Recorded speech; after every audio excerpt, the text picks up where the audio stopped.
could she know? I have something to say. What's happened? I'm not coming home.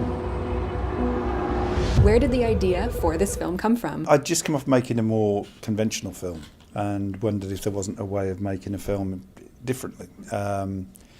Also, as part of that process, we tested the Alexa cameras by shooting from moving vehicles to test sensitivity. And when we looked at the footage that we shot, I thought it was quite hypnotic and beautiful, and wondered, could that moving image be a theatre, and you put an actor into that theatre and shoot a play?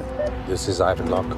We have a situation here. You're the man in charge of the entire operation, but you've decided you ain't going to be there. I'm not going to turn back. Ivan Locke is this rather ordinary man who, while his problems are catastrophic to him, they are relatively ordinary problems. So how do you create all of this tension and drama in what are relatively simple personal issues? I mean, it was an active decision to point the camera at an ordinary man, and for his problems, that it's not anything that will make the local paper or the local news, but it's a mistake he's made. For him and the people around him, it's the end of the world.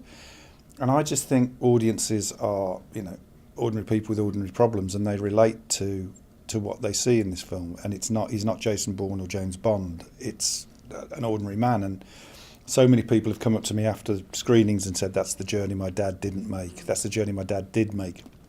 And people really relate to it on a personal level, which is great.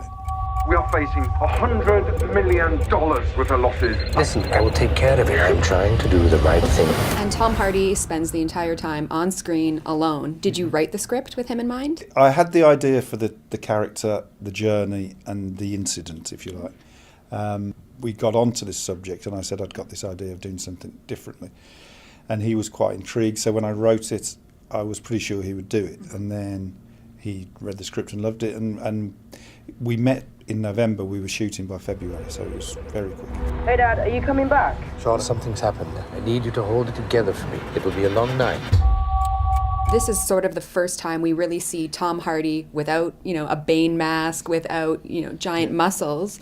Yeah. He is just this ordinary guy stripped down on screen. So what did he bring to the role as an actor without any of these extra elements? He's great at transforming himself into other people, but the transformation into an ordinary man is a transformation as well, and just as difficult. But keeping everything absolutely what your dad would be like, you know what I mean? Is just completely ordinary.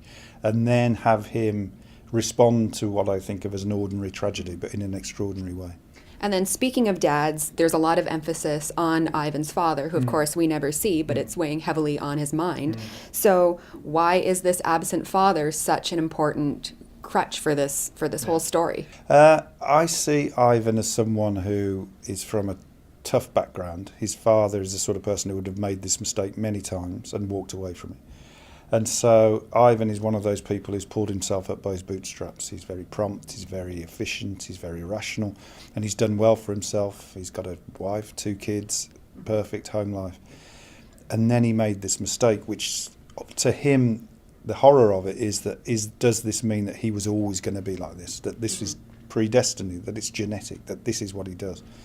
And so the journey is to prove that isn't the case. So you could argue that it's almost a selfish decision to make this journey, but it's a journey he feels he has to make. Hey, Dad, are you coming home?